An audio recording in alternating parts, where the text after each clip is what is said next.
to Overtime Hockey Talk. My name is Mark Paul. My co-host Justin Baker joining me as we are headed to the playoffs very soon. Like, it feels like we're on the cusp, and these are the last 15 to 12-ish games. Well, has anybody had 70 games played yet?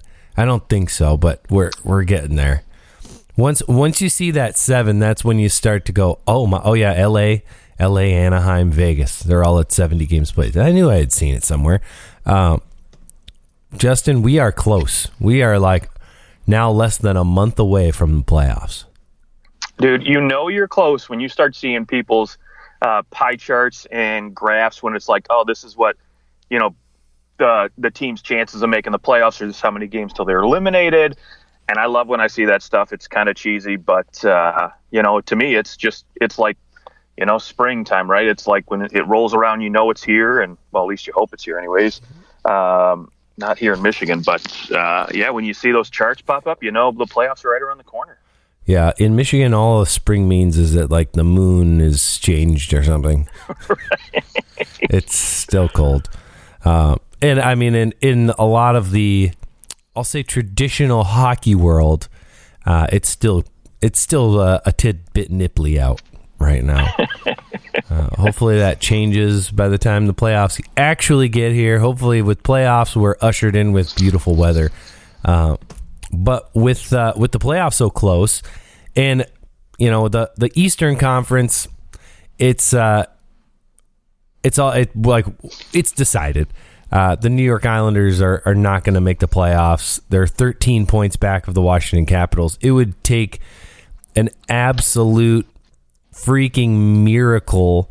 Not only do the Islanders need to win, out of their 15 games left, they probably could lose 2, maybe 3 games. And then Washington has 14 games left, and that would mean all that they need to do. If the Islanders won all 15 games, that would put them at 101 points. And that would mean that the Capitals needed to get 17 more out of a possible 28. So they barely even have to go 500 for the Islanders to miss the playoffs despite winning all the rest of their games. So they're out. So the East is decided. So I think maybe a little less crucial in terms of this conversation, but there are teams in the West that are certainly still in it. I would say there's 2 teams that are fighting for 4 playoff spots. How about that? In the West. And we're kind of coming down to the wire here, and so we wanted to talk about the players that we thought, okay, playoffs are coming. Some teams are fighting for the playoffs. Who are the players that, for their respective teams, are most important for them to get going? And if they don't, their teams may be in trouble. Either come playoff time, or maybe they'll miss the playoffs if that player doesn't get going, or they're not going to do as well in the playoffs as they could. Justin, how did you determine the order of your list? What factors did you weigh the heaviest? Yeah, so obviously I looked at all the playoff teams and those 4 you mentioned that are fighting for the 2 remaining spots, and then really I just looked at, okay, if they got into the playoffs, or if they're trying to make a push for maybe, say they're trying to get out of a wild card spot, right? What players really are going to factor in my opinion, to the success of the team? Obviously, we know a lot of, players. There's the superstars, right? You're usually your top line, top 6 forward guys, your top pairing defensemen. But beyond that, to me, I tried to look at those guys that would impact the secondary success of the teams the most. And then I also factored in, obviously, what position they played and how many minutes they usually see, and then tried to make a determination on how important I thought they would be to the team's overall success come playoff time. Yeah, I'd say, that's same exact mindset I had coming in. I only have 2 goalies out of my 10. That's because, you could make a list of 10 goalies, and say, well, if this guy doesn't play well, then his team's screwed, which is absolutely true. But I think that for the most part, we know the New York Rangers, Shesterkin, he's so important to their success, but we're not looking at him as, boy, you better pick up your game. He's the reason they're where they are. I mean, the Rangers have been on a little roll here too. So I mean, that's not the kind of player that's popping on my list. It's the guy who maybe hasn't been playing well, and he's going to need to play well for his team to either make the playoffs or have success in it. Okay, well, let's just let's get rolling down the list here then. Who do you have Beautiful. at number 10? Yeah, number 10 for me. You know what? It's funny. I just mentioned that I typically don't like to look at those. Well, I do like to look at those top 6 guys, but they don't factor in as much to this type of list. But however, the first guy on my list at number 10, I couldn't help but put in. He plays top line minutes for the St. Louis Blues, and that's Ryan O'Reilly. Okay, yeah. Yeah, and a lot of people might be sitting here wondering, like, dude, this guy's been playing great. He's a superstar. I mean, he's one of the reasons they won a cup a few years back. And so I kind of looked at that and I said, okay, listen, St. Louis has got very, very good balance as far as their forward group is concerned. Justin Falk, Torrey Krug are playing great on the back end.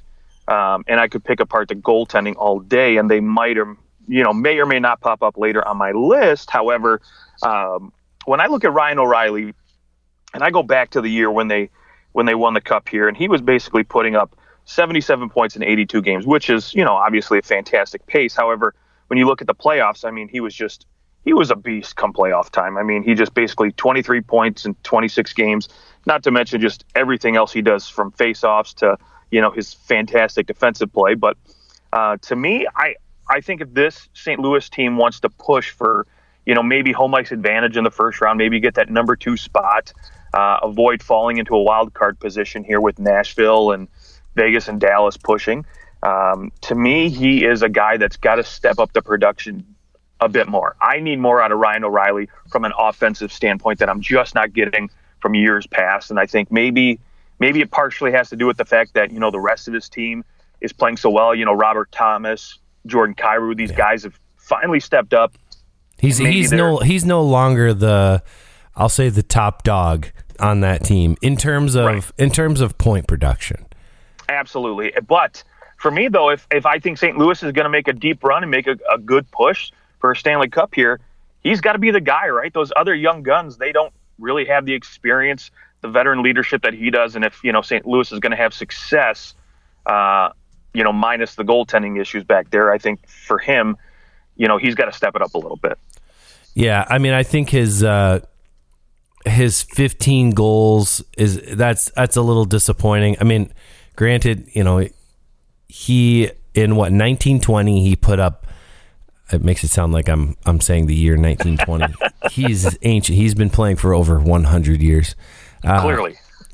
In the 2019-20 season, he only scored 12 goals in 71 games. Had 61 points. A guy's an assist machine, but we are used to seeing him score generally at least 20 goals, which he's done in most of his seasons since 13-14. Only 2 seasons he's not scored 20 goals, and that 19-20 season obviously cut a little short. He played more games than most. St. Louis actually played 71 games that year. I feel like that's a lot more than some guys. Some guys were down in the 60s, and but to only score 12 goals that year, that's a down year. So 15 and 63. I'm assuming that by the time the season's over and they play, St. Louis has another 15 games, I'm assuming that he's scoring 5 goals. That's like relatively the pace that he's on. So he's at a 20 goal season. But yeah, he's not had the offensive prowess. Like last year, he was a point per game, and he's well under that at this point.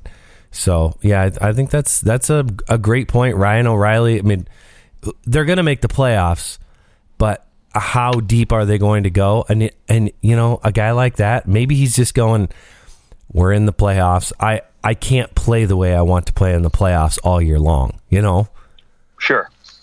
So, yeah, that's a good one. I don't have Ryan O'Reilly on my list, but I like it. My number 10 is I have a couple, 3 times in my list, a double appears, like 2 players on one line on one team or something like that, where both players' successes are going to play a huge factor.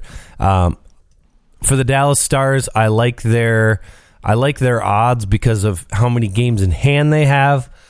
They've been playing fine down the stretch.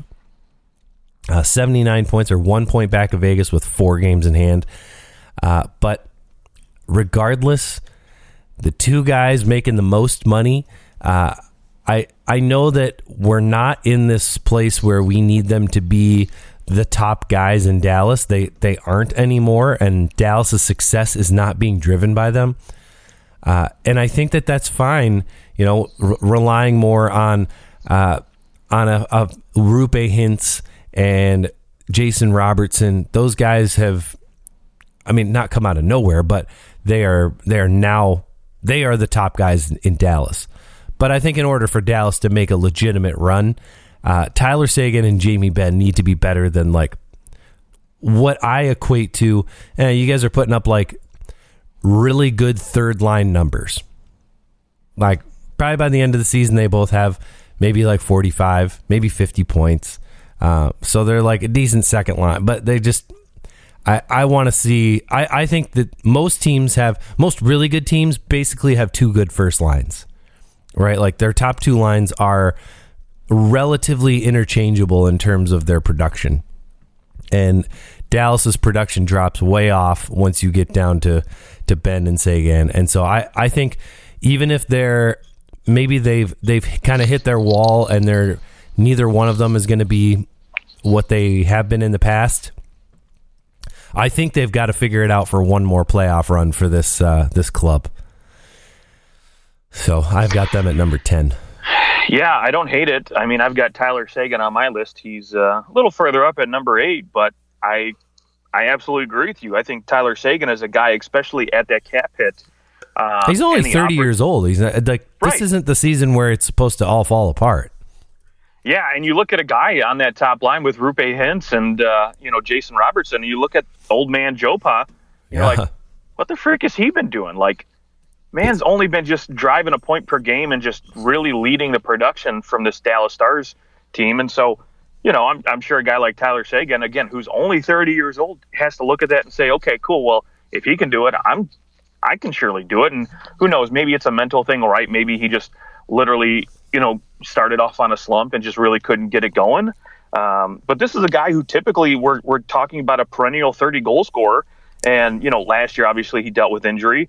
The year before that, COVID, but he still had decent production, albeit not scoring as many goals. But still, prior to that, I mean, he was lighting the lamp. So he's not that far removed. And, yes, he'll have a 20-goal season, but, maybe this could be a slump year. Maybe just because of the emergence of Jason Robertson and Rupe Hintz, his minutes have kind of suffered because of it. But, all in all, I mean, you look at the amount of shots he's put in. I mean, look, when he was, putting up 30 goals, a few years back, he had well over 300 shots, and he's barely halfway there to what he's actually at the exact halfway point as far as shots when he put up 33 goals in 18-19. So, again, you can see where it's coming from. He's just not shooting enough, and I want to see more from Jamie Benn or from Tyler Seguin. Both. Yeah, both. Right.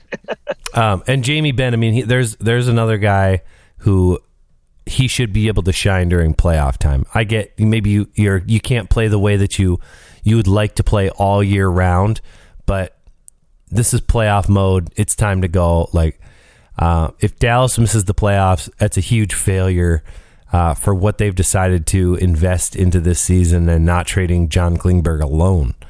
I think that it's crucial both those guys get going. They have to make the playoffs, and unfortunately, it's likely going to come at Vegas's expense. Which I know, yeah. I know. Somewhere inside of me, I really like it because and I think a lot of people are rooting against Vegas because of just like the intentional it's just a very intentional trying to skirt the rules a little bit, trying to bend the rules of the salary cap. Not like Tampa did it, but it didn't feel like they were doing it. Because you're like, oh man, right. Kucherov's out for the year. Oh man, well they have to get someone else in there. So they did, and it didn't seem that bad. And then it was just kind of like, well, wow, you guys are so far over the cap now. Oh, that's kind of cheap, but I get it. Whereas Vegas is like, oh, we'll just put this guy on LTI. Hey, you got a bad back. So why not just not play the rest of the season? We'll go get someone else who's really expensive. Like Tampa just, patched their lineup together. And yeah, when he came back, they were above the cap. But Vegas was like, yeah, let's go get a superstar instead. So, I mean, I admire their guts. Like, just, okay, this is the rules. And they're right. That's the rules. So they're just doing what they're allowed to do. The same way that, hey, yes, there's a cap, but you know what? Do you think the Arizona Coyotes spend as much as the Montreal Canadiens on scouting and on analytics? Hell no. So, I mean, that's not fair. You could say, well, that some teams have a financial monstrous advantage to be able to, do the background stuff more efficiently or with more eyes and ears, but that's the reality. So, there are just times when it's not always going to be perfectly fair. Okay, let's go to number 9. Who do you got at number 9? I've got Tyson Barrie from the Edmonton Oilers. You know what? I thought about putting him on my list, and I didn't. I don't even have an Oiler on my list. Oh, no, I do. Oh, I lied. I was going to say, for shame. I thought you said horse shit. I might as well have. Shit. Oh, good. God, sorry. I didn't know. I didn't know that. Your list is horse shit. Just throw it out now. Oh, man. Okay, so Tyson Barrie, I mean, listen. This is a guy who was brought into Edmonton after, great seasons in Colorado and Toronto. Came out of the gate, putting up 48 points in 56 games, and you think, okay, cool. They signed him to a 1-year on the cheap kind of deal because, again, this was like a make it or break it kind of contract for him. And he had great success at Edmonton. It looked like he was just going to be a really, really good fit. So, of course, they give him an extension, 3 years, $4.5 million, which is, good money for a second-line guy. But he is the top dog in Edmonton as far as offense is concerned. He's got to be the guy that puts up that offensive production from the back end. I mean, he gets to play top-line minutes. He plays on the first power play unit, which, at the beginning of the year seemed like it was clicking at 50% for months. I mean, we had Wayne Gretzky on TNT saying it's the best power play that's ever been out there. And, that blew up really fast. But, regardless, I mean, this guy is basically given the keys to the offensive kingdom on the back end. And of his 32 points, 17 have come on the power play. So really only 15 5-on-5 points for this guy. Not good enough for me. I mean, I need more out of Tyson Barrie, especially when you look at a team that basically goes through Draisaitl and McDavid, and everybody else is kind of doing okay. Ryan Nugent-Hopkins has been playing great. I'm not going to give him any fault, but everybody else has been suspect. And, again, if this team wants to have any sort of success, especially with that goaltending back there, and they may pop up later on my list as well, this back end's got to produce a little bit more, or else they're going to sink really, really fast with no depth scoring. Yeah, I mean, he's at 50% production less than last year. Well, I guess he had 50% more production last year there you at go. This time. So 48 points to his 32 right now. Just not quite putting up the numbers. I don't know. At the end of the season, he'll have around 40, 45 points, and that might. It's not good enough for what they were expecting because he's putting up 48 in 56. But the year before he's putting up 39 and 70. But he really struggled early on with Mike Babcock. So that you could kind of write off. The 2 years before that, he's putting up almost 60 points in fewer than 82 games. So, yeah, I mean, I think you're hoping that he can figure this out. I think that's a great eye. Tyson Barrie, if you're listening, it's time to get going, all right? Yeah, and we know this is a guy that isn't going to be great defensively, right? That's not his MO. That's not why he was brought in there. They've got other guys that they're hoping can fill in on the defensive back end to cover up for his offensive abilities, right? I mean, that's what he was brought in there to do. He was brought in to be an offensive guy for their back end because, frankly, they don't have a lot at that, on the back end. So Duncan Keith certainly isn't going to lead your top power play unit, and he's not the same guy he was. So Tyson Barrie has got to be the guy if this Edmonton team wants to go far in the playoffs. Yeah, I don't disagree. And, the other side of it is that his PDO is very high, 103.1.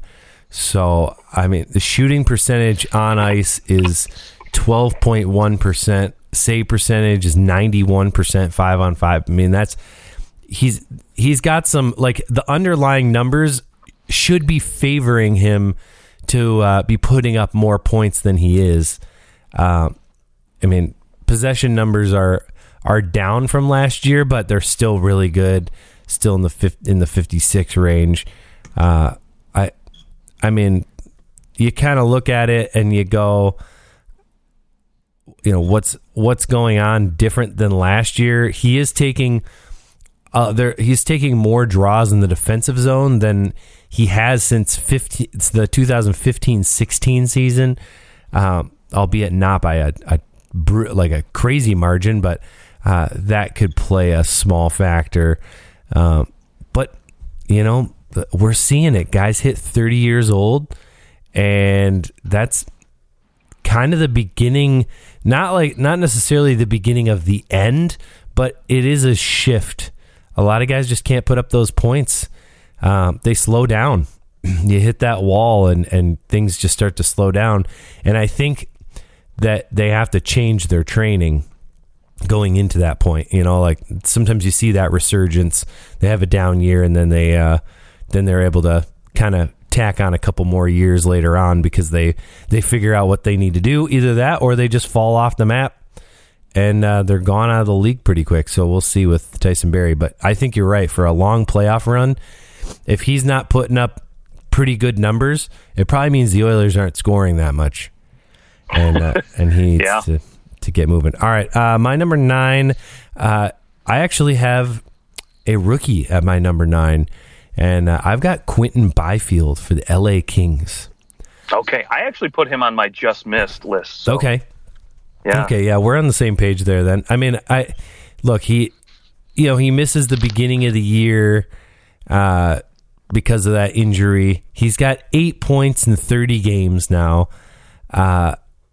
It's not like he's getting 18, 19 minutes of ice time, but I mean, he's getting his last 5 games.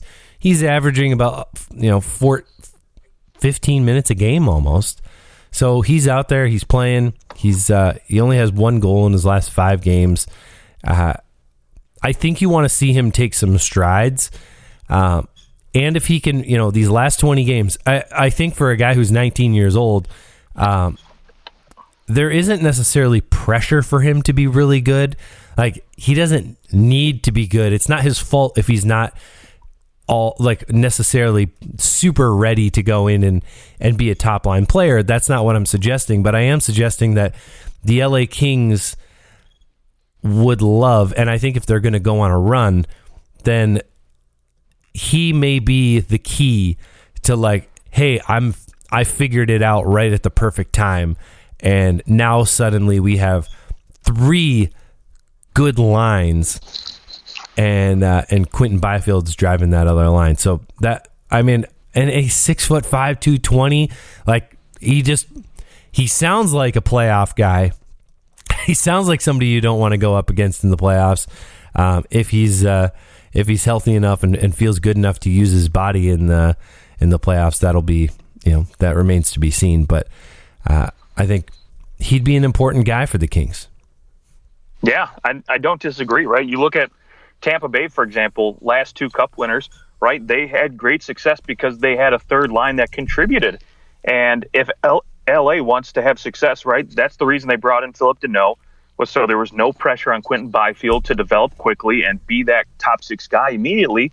So now you have an opportunity for Quentin Byfield to really, I mean, look, he doesn't have to rush his development, but still he has to contribute, right? I mean, that's going to be key to LA success. And so you still need to go out there and put up some points. And granted, he's not getting top power play minutes. He's not getting, any kind of special teams looks, but still he's playing on a good LA team that, basically has a good back end. So he doesn't have to worry about playing too good defensively. He can go out there and focus on just developing the offensive side of his game first, and then really work on the defensive game a little bit later. I mean, and his possession numbers are all in the positive. So he's playing well enough to where when he's on the ice, they've got the puck more often than they don't. And his PDO is actually only a 98.7, which it's because of the on-ice shooting percentage. It's only 7.6%. So that's low. And you're likely maybe you'll get a little more luck come playoff time and down the stretch here. I mean, him personally, he's shooting, it's 16%. I think, 16%. So it's not as if his shooting percentage is low, but only 31 shots in 30 games. I think that's something that you hope as an LA Kings fan. I mean, he's got 3 of the last 5 games he has had no shots on goal.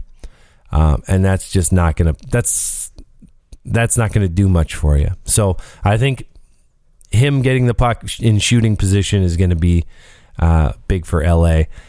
Now, is LA requiring him to be good? No, but I do think that if LA is going to, let's say, beat the Edmonton Oilers in the first round, who, even though maybe they haven't had the greatest regular season, I do think that the Oilers are a better team than the Kings. Like, I'll take the Oilers over the Kings in the playoffs because of what the Oilers have to do.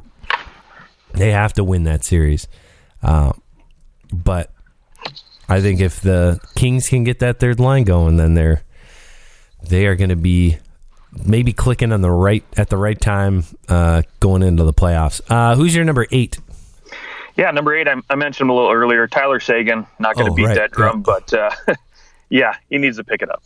Okay, my number 8 is not someone that necessarily you're looking to put up huge points, but I think will be a very important part of the Boston Bruins come playoff time. A guy they signed in the offseason and hasn't really had a good regular season at all, only 11 points, only 2 goals in 49 games. And that is Nick Foligno. Ooh. Yeah, Nick Foligno. I mean, I know he wasn't a world beater when he left Columbus, but he signed a good deal, almost $4 million a year. So he's expected to do something for the Bruins. Maybe that's not put up huge points, but also at a -10, like there's some factors. You look at his underlying numbers and you go, all right, we'd really like to see you play better. And I mean, they brought him in because they thought, hey, Foligno can be a guy who plays on our third line come playoff time, and he can drive that physical play. He has gotten very unlucky. His PDO is only 95.5. And his possession numbers are good at 55%, but just not really putting up the numbers in terms of offense. But you need him to be, I think, a little better than he has been in terms of point production, but he needs to be your a juggernaut in the playoffs for the Bruins, because no longer having Krejci, I mean, having Hampus Lindholm certainly helps now, but I look at some like a Taylor Hall. He hasn't exactly been had a lot of playoff anything, because he's only made the playoffs 3 times in his whole career. Had 5 points in 11 games last season, and in general, I think he maybe is a more likely candidate to disappear come playoff time because of the way he plays, especially now as he's slowed down. So, I think that Nick Foligno is a really important piece that maybe people aren't looking at on the Bruins to see as a difference maker. But come playoff time, that's the exact guy that you want to kind of unfold come playoff time. For Toronto, he was hurt and just never really got it to put it together. But I think that he could be a solid piece for the Bruins come the postseason. Yeah, I don't think Foligno was brought in to be the offensive juggernaut. Sure, no. I don't think they definitely didn't expect him to put up 40 or 50 points. However, you'd still like to get 30 points out of this guy. He brings a lot of defensive and two-way intangibles that I think are extremely valuable come playoff time, like you mentioned. But last night I was watching Boston actually, and that Frederick Coyle and now Mark McLaughlin scoring his first goal last night.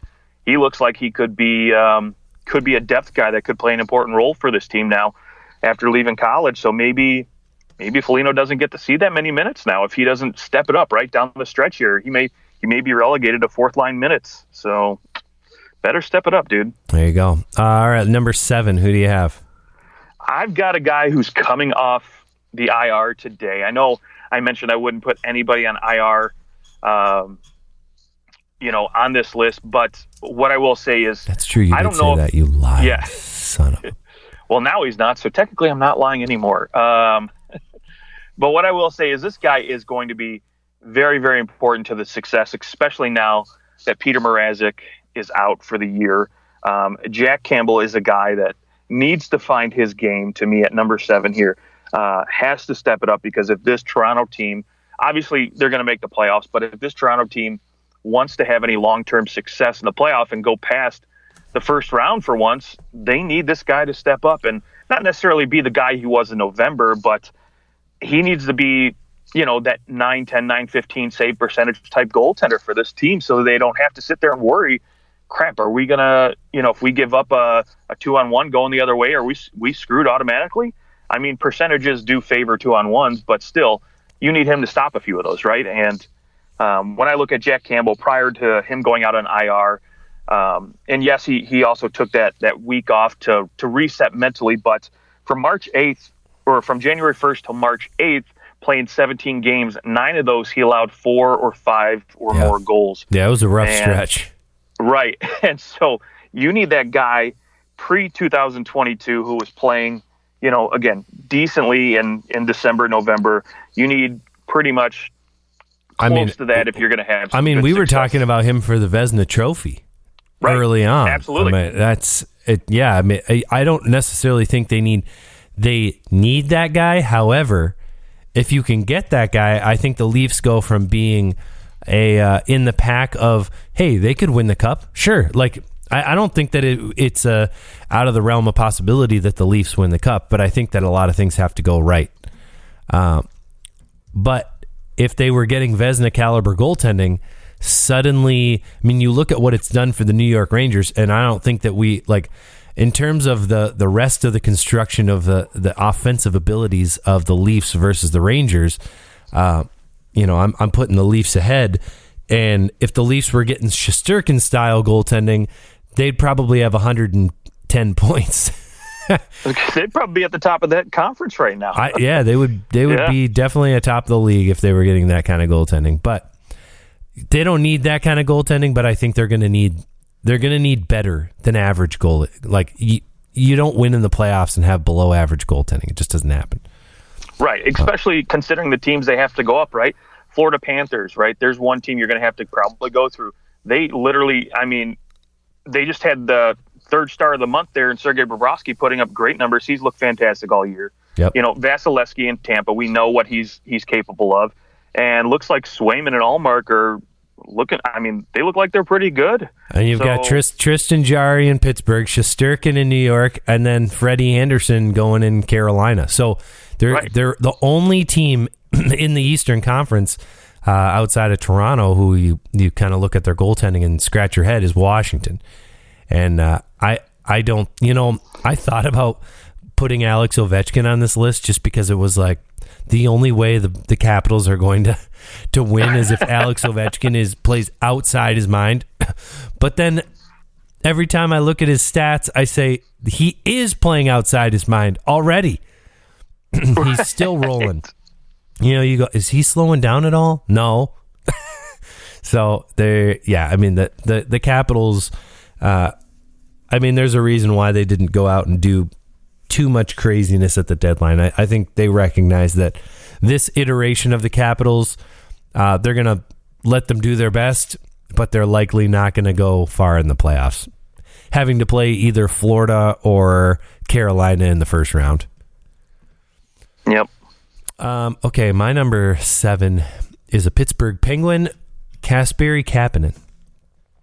I know that they went out and they bring in Ricard Raquel essentially to like pick up the slack for what they are not getting with Kasperi Kapanen, who at the same he has the same exact stat line as last year. This year, 67 games, 11 goals, 19 assists for 30 points. Last year, in 40 games, had the same 30 points and 11 goals.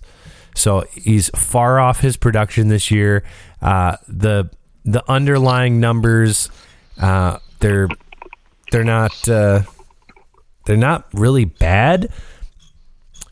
In my opinion, he just really hasn't he's kind of gotten unlucky in some ways because in terms of his possession, it's actually quite a bit better than last year, and he's playing more in the defensive zone, 40% instead of 30% for his faceoff. So, some of those numbers, they're just kind of, it's easy to look at the point production, but he's not playing terribly elsewhere. It's not as if everything's fallen off. So, I chalk it up to, this is someone who needs to maybe focus a little more on, all right, like I need to score goals. I need to put up points. And his shooting percentage is down 7% from last year. He was at 16.2 this year. He's at 9. So that is not going to help you either. But I think Kasperi Kapanen is one of those guys again that, and do the Penguins need him to be great? No, they went out and got Ricard Raquel just in case.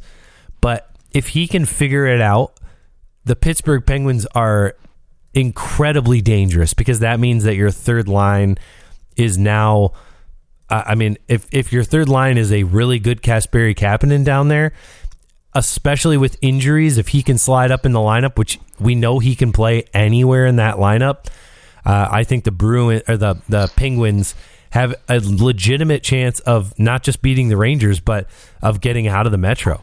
But I think that they need guys like Kasperi Kapanen to be at their best. Yeah, we know what Crosby and Malkin are going to do, right? And sure, exactly. So they've got those guys. So you need, if for any reason those guys sort of go on a quote unquote dry spell, you need guys like Kasperi Kapanen to step it up. That's right. All right, who's you? Well, here I'll tell you my number 6. My number 6 is Alex Lafreniere. Let's go, bro. Let's go. I love it. I've got him on my list too, but a little further up. So we'll talk later. Yeah, I love it. Yeah.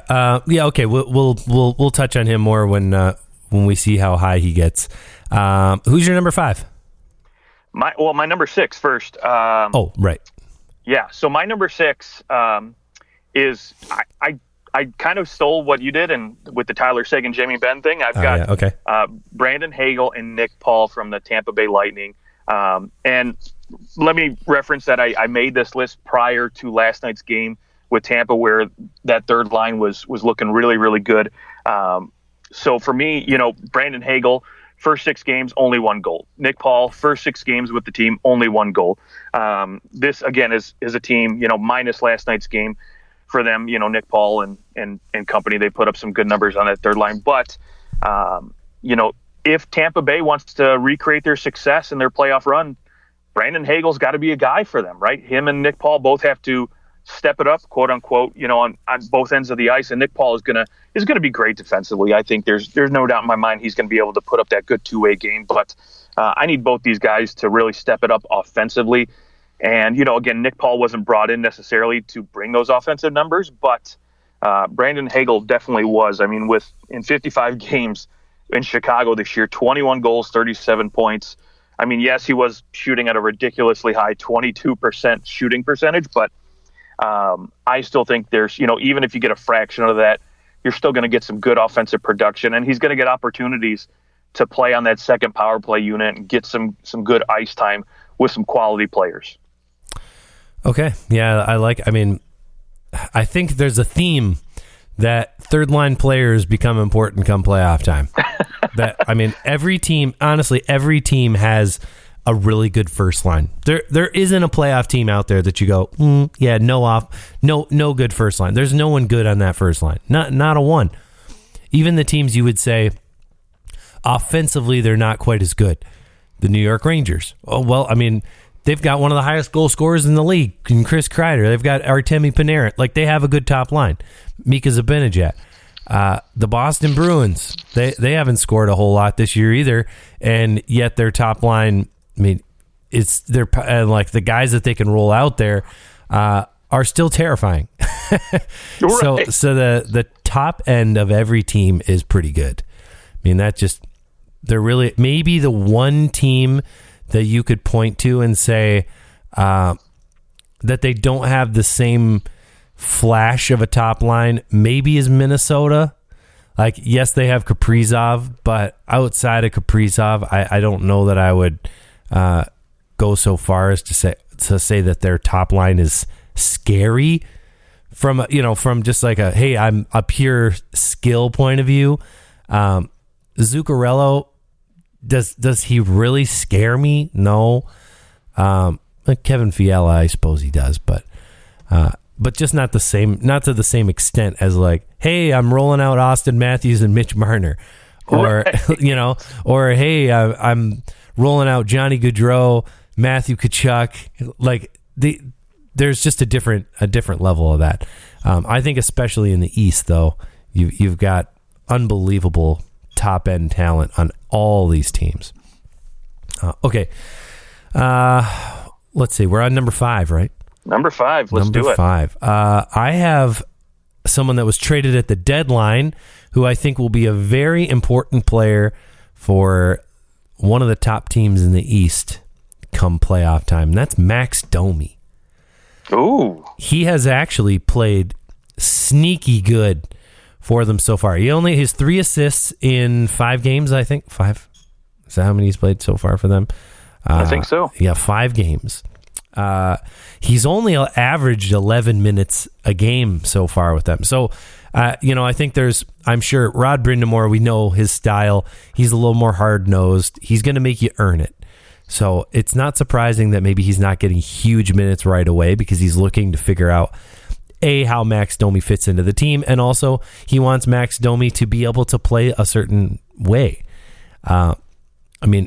This Max Domi is not the 2018-19 Domi that had 72 points. I think we now all understand that was a giant anomaly. He's not a 72-point guy. I think he's probably more like a 50-point guy if things are going well for him and he's not playing for John Tortorella. So, with that said, you look at his underlying number. His possession numbers are higher in these 5 games than they have been anywhere else his whole career. A 66.7 Corsi, which is just lights out. He's actually playing more in the defensive zone than he is in the offensive zone for zone starts for the first time in his whole career. So when you consider those things, you're playing more you're starting more in the defensive zone, but your possession numbers are higher than they ever have been. That's a good place to be. So I think we'll see him. His shooting percentages right now for Carolina is 0. So that'll go up. Only 8 shots on goal through 5 games, which is low for him. Like in Columbus, he was generally putting up 3 shots a game, and here he's putting up about 1.5. So he's down 50% in terms of that production. But Carolina, has, they needed something to get them over the hump. And I think that Max Domi is the perfect player. Like, come playoff time, I think he has the potential to be the guy for Carolina that you look at when it's all said and done and you go, that trade put them over the top. It allowed them to be able to protect Sebastian Aho and some of these other, like, be able to roll Domi out with against some different opposition and free up Aho, free up that top line, and I think we'll see that it's going to have positive benefits come playoff time. Yeah, I really loved this trade when I saw it come through the wire here, and Carolina picking up Max Domi to me was going to be a sneaky good trade in terms of just, what he's going to do long term for this team this year. One, because, he gets to finally go to a good team, right? You look at who he's played with, Montreal teams that haven't really been that great, Arizona teams, again, same, and Columbus has just been a bubble team. I mean, he's played on a lot of bubble teams, but now he gets to play with a championship caliber team for once and isn't expected to be the guy offensively on a team, right? So now he gets to go into a situation where he's well protected, isn't looked at to be, an offensive juggernaut, and especially after that 72-point season, right? I mean, there was just a lot of pressure on him to perform, especially when he showed up in Columbus. Especially being in Montreal and putting up 72 points. Right. Yeah, so now he gets to go to a Carolina team where he can literally – he doesn't have to play center either because they've got plenty of depth at the center position. So now he gets more opportunity to find his game. Yes, he gets to play center on that second power play unit right now, but again, you're not out there having to constantly win draws and important draws either in the defensive zone. Very true. Who do you have at number 4? Well, my number 5, you keep skipping past him. I don't know why, but it's because I'm so used to letting you go first. That's very true. Why don't I just go 5 and 4 really quick? Perfect. Get out of the way. So at number 5 for me, I've got Jack Eichel from the Vegas Golden Knights. This is a team that is in serious danger of falling out of a playoff spot here, and mostly because, again, games at hand. But for me, again, the stats have been good for Jack Campbell this year. I mean, I don't knock him there, but 16 and 22 games, I expect a little bit more. And yes, he, hasn't had consistent line mates, but and hasn't played in over a year and had major back surgery. Right. Yeah, but to me, I want him to step off more from a two-way game side. Because if this team is going to have any sort of chance at getting the playoffs, they need to split up that top line. They need to add a little depth as far as, the face-off circle is concerned. Because right now they've got Chandler Stevenson, who in my opinion is their best face-off guy. They've got him playing on the wing with Jack Eichel, and he has to, Stevenson has to end up taking most of those draws. And if Eichel can sort of step it up in the face-off circle and be a little bit more accountable defensively, then you have the opportunity to move Chandler Stevenson down to maybe your second or third line, and you don't have to rely on Nicholas Roy to be that guy on that third line, right? You can pair a Chandler Stevenson with Matthias Janmark and get a little bit of depth, especially when you're on a team that is so ravaged with injuries right now, that really they need all three lines stepping up in order to continue this win streak and hopefully secure a playoff spot. Yeah, I mean, I totally understand feeling the need to put Jack Eichel into the offensive zone because you want him to score. But his face-off percentage is 52.9%. He's actually doing better in the face-off circle than he ever has in his entire career. Maybe that's all he could do with his back is just like practice draws. I don't know. Yeah, but right now he's only winning 3 or 4 face-offs a game, and that's because he's not taking that many draws, unfortunately. Yeah. I mean, he's taken 100. This year he's taken 225 draws in 22 games. I guess that's not. Yeah, they're putting him on his strong side to take those draws. But to me, I mean, he's starting 70% of his draws in the offensive zone. Right. I now some of that I think is, hey, Vegas. Vegas has a pretty good team, so yeah, maybe they're not always having tons of defensive zone draws, but I would think that he should shoulder some more of that defensive zone load because he's talented. He can get the puck out of their zone, And I have him at number 3, but I have him grouped with Robin Leonard. Okay. So reason being, I mean, this team's going nowhere without Robin Leonard. Well, that's assuming Leonard comes back before the end of the season, right? Yeah. And that's what I'm saying is that Robin Leonard, if he can't come back, the Vegas Golden Knights, I think, are toast. Yeah, I agree. And I don't care if they make the playoffs. That's fine. Is your top goalie going to be Logan Thompson going into the playoffs? I mean, it's just not going to happen. It's this season is shot unless Leonard can come back. If Leonard can come back, then we can talk. But it doesn't seem likely. I just put him in there as like more or less like, bro, go like knock your PT out hard or something. I don't know.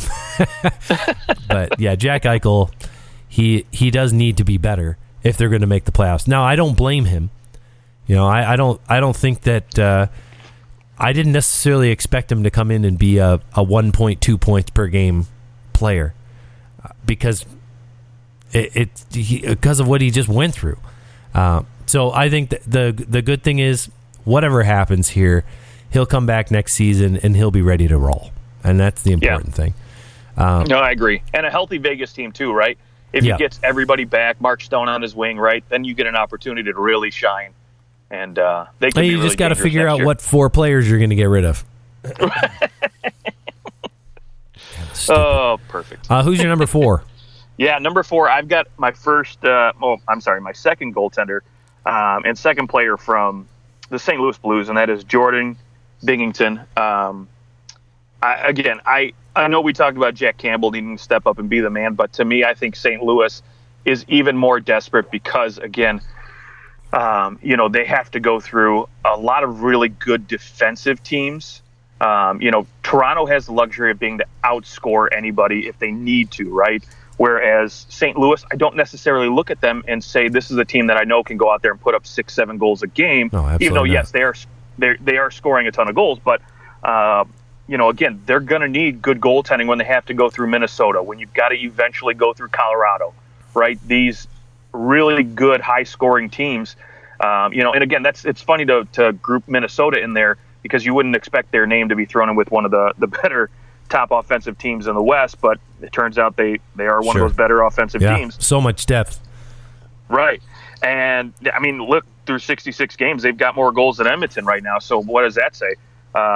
Especially Edmonton's got a 50-goal scorer here, but, again, St. Louis, again, they've got good depth offensively, and, while they're not going to beat you 6-5 every single game, they still need Jordan Binnington to step up and be the guy he was when they won the Stanley Cup. I mean, because without good goaltending back there, Justin Falk, Torrey Krug, like I mentioned earlier, these guys are having good seasons, but they're going to be gripping the stick a little bit tighter, right? They're going to, take a few steps back and not necessarily want to push in the offensive zone as much as maybe they would feel comfortable doing and maybe what this team needs them to do. So when your defense can't activate because you're so worried about the goaltending back there, that's going to be a problem for St. Louis and a team that has got to go through some really tough defensive teams. I'm over Jordan Binnington. He's not my starter anymore. It's Ville Husso. I mean, you would think so, right? But if you're St. Louis, you want Jordan Binnington to step up and be that guy. Yes, you do. But this is all about Ville Husso right now. And you know what? I think of the Florida Panthers. Hey, you've got your big money goaltender back there that you're going to need for the future because he's signed for so long, and that's fine. You let him figure it out. You're not going to try to trade him. You know that every goaltender goes through these things, and that's okay. You tell him it's okay. You don't things aren't going well right now for you. We're going to figure it out in the offseason. We have to go with Ville Husso right now. And to me, I think that's what the Blues need to do. Just like the Florida Panthers did, just like the Vancouver Canucks, they said, well, we need Corey Schneider to play because he's playing better than Roberto Luongo. And then Roberto Luongo was their starter the next year and into the playoffs the next year. Like this can go well. It just sometimes it happens. And I think you can sell it to your team hey, Husso's hot. Let's ride it. And let's see if they can bring us to win us some rounds. and see where it takes us. And he's the guy they need to go. I mean, Jordan Binnington's been a disaster. You look at his last 10 games, 6 of them, he's given up at least 4 goals. He's given up 5, 6, and 7, and then 4 goals in the other 3. I mean, he has not played well. And he has not played well against offensive teams either. Like, it's not like, all right, hey, come play out, kind of shooting up against a playoff team, he's playing pretty decent. No, even his last 10 games, we'll say his last 8 games, the only playoff team he's actually gone against is Edmonton, and he lost in overtime. But he only played 13 minutes of that game. Yeah. Let up 4 goals on 13 shots. Not too good. Yeah, so I mean, he's going up against Philly, Winnipeg, Ottawa, New York Islanders, Chicago, New Jersey. Like, they don't trust him. They're playing him against the bad teams, and they're saving Husso for Edmonton, for Carolina, for Washington. I mean, I think this is Husso's net. So go ahead, change your list. Type in VILLE HUSSO. My number 4 is also a goaltender. 2, in fact. Both Mikko Koskinen and Michael Smith. They're on my list as well. Michael W. Smith over here. Michael W. Smith. I don't know if that's his middle name, but if you listen to Christian music in the 90s, you know who I'm talking about. Okay, Mike Smith. Mikko Koskinen. The Oilers, there's no guarantee they're going to make the playoffs still. They are, there's, yes, a few teams would need to jump them, but they need to keep pushing here. And to me, it's their goaltending is going to be what ultimately not only gets them into the playoffs, but if they're going to win rounds, it's got to be one of these 2 guys playing much better than they have all year. Oh, yeah, you're not kidding. I mean, look, Mike Smith started out rough. He's been okay as of late, but and same with Koskinen. He's been okay as of late. I mean, minus that shellacking in Calgary. We won't talk about that, but a lot of people get shellacked in Calgary. Right. Yeah, I mean, listen, this team, I mentioned it earlier with St. Louis, but as a defensive, player in Edmonton, right? Your Darnell Nurses, your Tyson Berries, your Duncan Keiths, Cody Ceci, you mentioned it. When these guys are stepping out on the ice, they're constantly thinking about, if I fuck up, my goaltender's screwed. Like, he's not stopping the puck. There's no way we're getting a save out of this. And if that's your mindset the whole entire evening, you're not playing the type of game that Edmonton really wants you to play, right? You're not going to step up. You're not going to pinch in the offensive zone, maybe where you need to, right? You're going to, be a little bit hesitant to make that first pass out of the defensive zone, right? You might be scared that, hey, if I make this pass through the middle of the ice, it's going to get, picked off, and then we're screwed going back the other way because everybody else is rushing down the ice. That's what Edmonton likes to do, right? They play north and south. They go fast, and if I like you can't to go get out fast. If you're not first, you're last, right? I mean, listen, that team ride and dies by that goaltending, especially after this offseason and trade deadline when Ken Holland decided to not address the goaltending issues. I mean, they've been terrible last year. They were terrible last year. We knew it coming in this year, and change had to happen. It didn't happen, and so now as a defensive player, you're scared out of your mind to make a mistake back there, and that just changes the way you play. Yep, I agree. We could also we really could toss Leon Draisaitl and Connor McDavid into that because, frankly, last year's playoffs, McDavid with 1 goal and 3 assists and Draisaitl with 2 goals, 3 assists. As Bravo crazy as it Winnipeg, is though. to say, they got shut down in comparison to what Winnipeg, they would normally do. Bravo.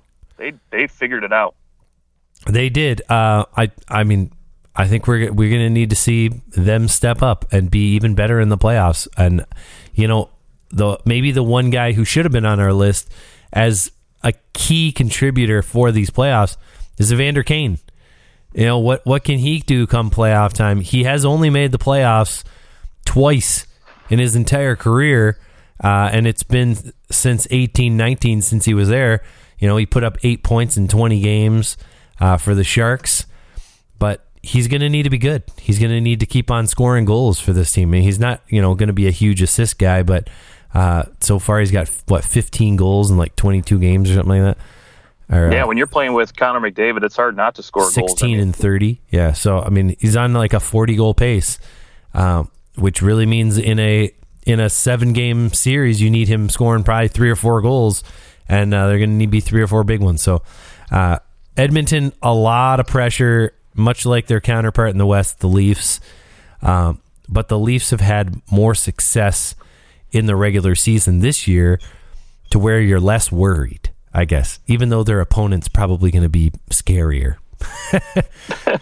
So, let's go number 3. All right. Number 3 for me is Erik Haula, second-line center to the Boston Bruins. I know you've kind of picked on Boston already once, but I'm going to go back. Picking on them. No. Nick Foligno. You're picking on Nick Foligno, but I'm going to go back and pick on a guy who is expected to be even better than Nick Foligno, and that's Erik Haula. I mean, this is a guy that was essentially thrusted into a second-line center role after David Krejci left. Whether or not he's actually the guy that can handle it is a whole nother story. I mean, look, so far this year, you played a majority of your season with Taylor Hall. You've had, now it seems like about halfway through the season, they figured out, was not that good. You figured out halfway through the season that, shoot, if we move Pasta down to the second line and move Jake DeBrusk up, we can have 2 really good lines. And it seemed like Taylor Hall and Pasta were clicking. They were playing phenomenal hockey and still are, but for some reason, Erik Haula just couldn't capitalize on that success, right? I mean, he's been playing fairly good, as far as a two-way game is concerned, but, offensively, the numbers just haven't been there for me. And, and again, for a team that didn't go out and really address their, what seems like has been their most pressing need since David Krejci left, and that was a decent second-line center. And maybe Charlie Coyle was initially thought to be that guy when they brought him in, years back, but he looks better suited for that third line role. And so Erik Haula has to step up and be that guy and just hasn't provided the production. And so what I wonder is, coming down the stretch, I need more out of him, because if Baptiste Bergeron, Brad Marchand, if that top line just sort of fumbles a little bit and you have to rely heavily on Erik Haula to be, the go-to guy with that second line, is he going to deliver? And, especially when you get to play with 2 all-star players like Taylor Hall and David Pastrnak, you've got to step it up. You should be able to produce a lot more than 33 points through 60-some games. Yeah, but, I mean, outside of one season, this is his best season of his career. Oh, sure, yeah. I mean, that first year in Vegas, he was phenomenal. Yeah, and that's his anomaly season. That's his Max Domi 72 points, right? Like, he had a 55-point season, almost 30 goals. That's not actually who he is. And he's going to put up probably 40 points by the end of the year.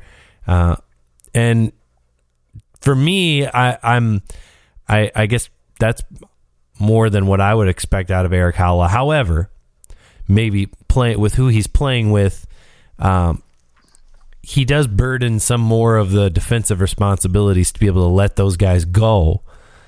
So there is that. But yeah, and that's the thing, right? I mean, he on his own, right, when he's not playing with those 2 guys, wouldn't expect that type of production out of him.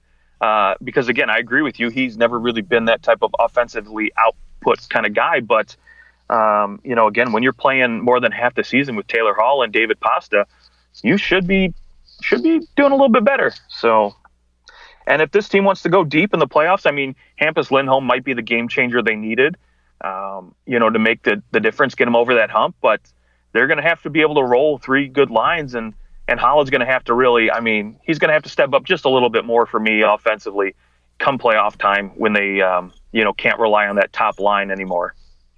Yeah, either that or he's just going to have to be incredibly difficult to beat defensively.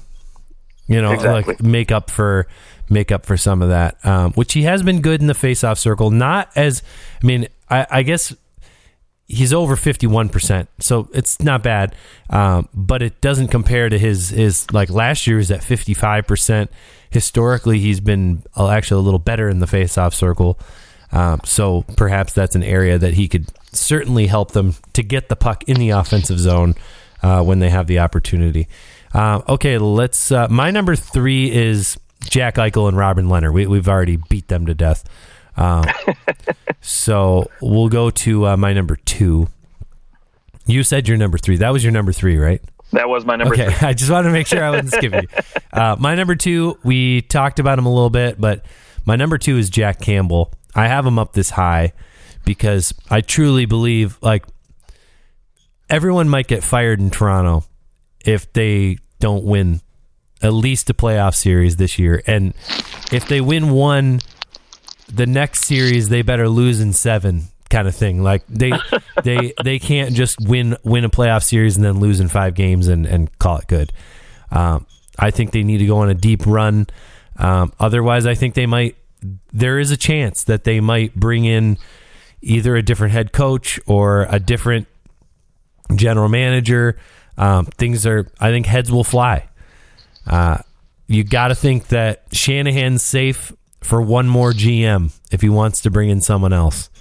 And then the pressure would be very heavy. This is supposed to be a team that's competing for the Stanley Cup. Based off what Shanahan said years ago and what they wanted to build, now's their time. So they better do it. And Jack Campbell may be the most important player there, not Austin Matthews, not Mitch Marner. It might very well be Jack Campbell.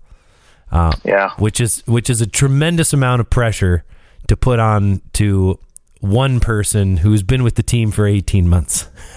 And a guy who's never been a true number 1. Sure. But I mean, I'd say the way that he's played the last 18 months, barring like a month of that, he is the number 1 goalie. He's the number 1 goalie. Oh, sure. He's played like it. Absolutely. Yeah. I don't disagree. Now, if you're Toronto, let me ask you this.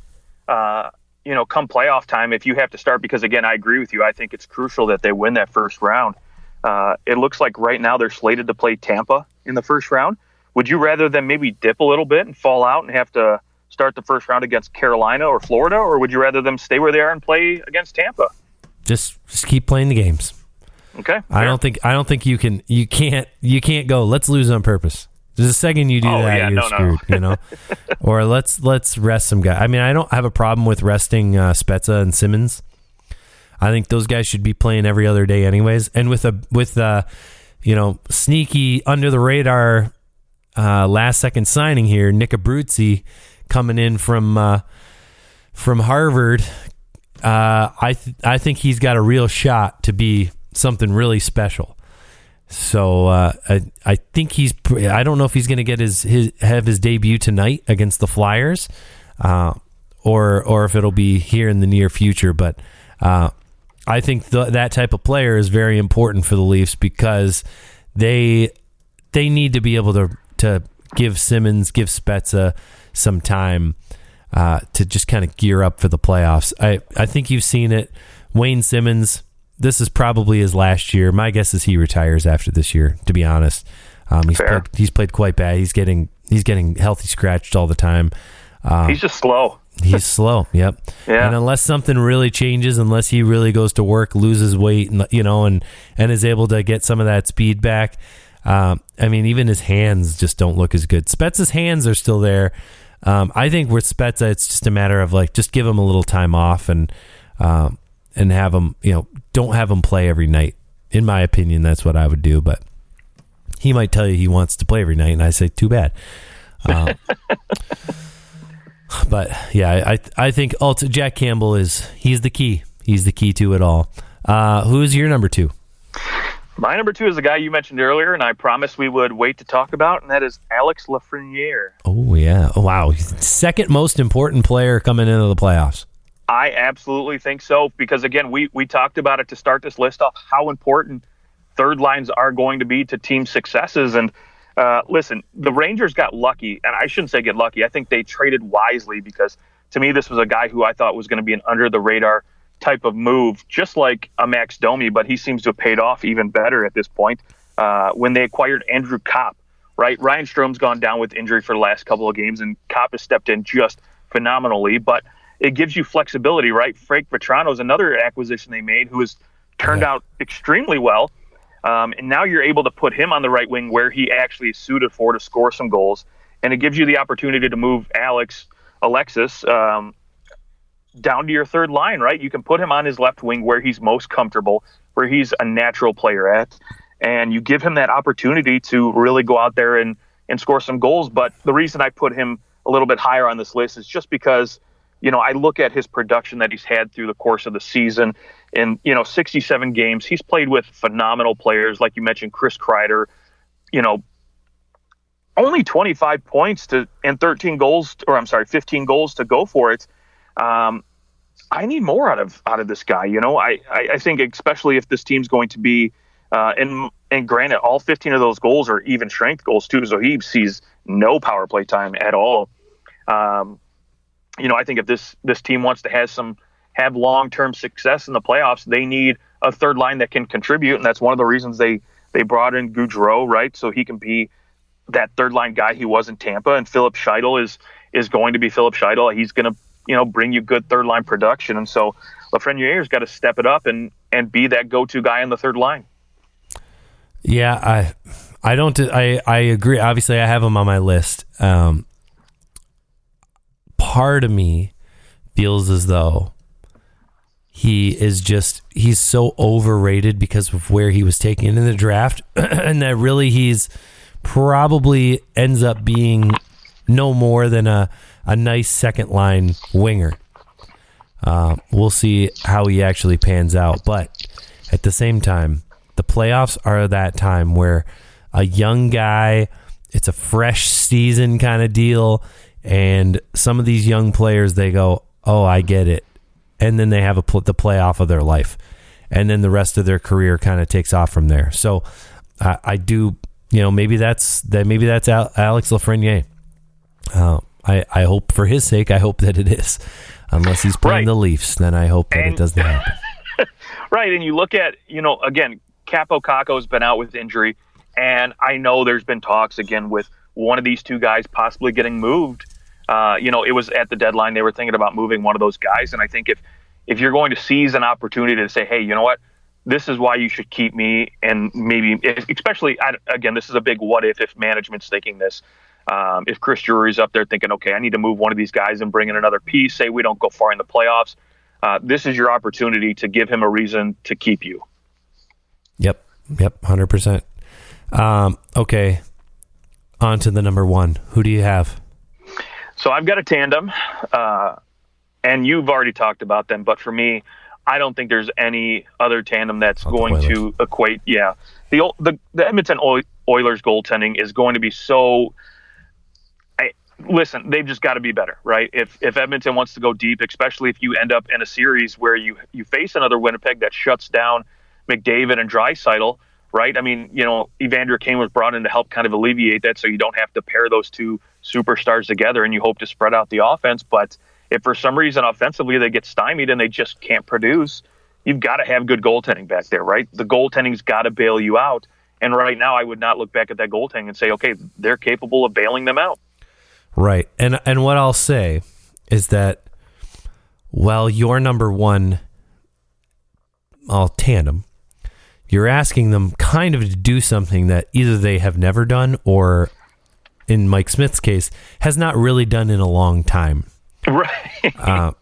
So it's almost like it's like grasping at straws for the Oilers, right? Like, and I think a lot of people recognize that hey, you can tell these guys to step it up all you want, but they're incapable. It's just some people you can try as hard as you want, and Nick Foligno is not going to be Connor McDavid, just like the Oilers goaltending is not going to be good.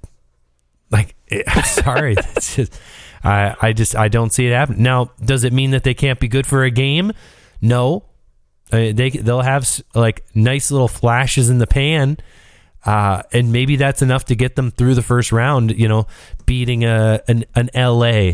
Do I think they have what it takes to beat LA? Yeah, probably. Can they beat Calgary in their present situation? No. I mean, Calgary's goaltending, their defense, their depth far exceeds anything the Oilers have. The only thing the Oilers have is McDavid and Draisaitl. Let's face it, that's it. And Evander Kane helps, but everything else has just kind of been what it is. It isn't much different than what we've seen in the past. My number one is a little more like, you've done it before, and we've seen it this season, but we need to see it from a huge, crazy extent. You need to go on your hottest run you've ever had, and that's Connor Hellebuck. If the Winnipeg Jets are going to make the playoffs, Connor Hellebuck, who, frankly, I mean, he's playing really well. He's won 4 of his last 5 games, and granted, 2 of those games, 2 of those 5, one of the win, the one loss, he allowed 4 goals, but he got a shutout and allowed 1 and 2 goals in the other ones. He's been playing well the last 5 games, and he's won 7 of 9. So it's not as if or 6 of 9. So, or 6 of 8. Oh my gosh. It's there. Connor Hellebuck has it in him. And if the Winnipeg Jets are to make the playoffs, I mean, there's no other team that has a player like Connor Hellebuck who you could say, honest to God, that guy could, these last 13 games of the season, they could win 11 of them because of Connor Hellebuck. It's a stretch, sure, but if they are going to make the playoffs, he is the most important player in the league right now for any team to make the playoffs, especially with where they sit on the outside looking in. They've got 1 game in hand on Vegas, and Dallas has 3 games in hand on them. They're 4 points back. Like, there's the math is against them, but I think if they were to win 10 of their last 13 games, that would put them at 96 points. 96, is that enough to get them in? I don't know. That might, and we might be seeing in the West 100 points is what you need to get into the playoffs. Ooh. Or pretty close, maybe 98. But anyways, 10 wins out of their last 13 games would put them at 96 points, which in general has gotten you into the playoffs. Can Connor Hellebuck help this team go 10-3 in their last 13 games?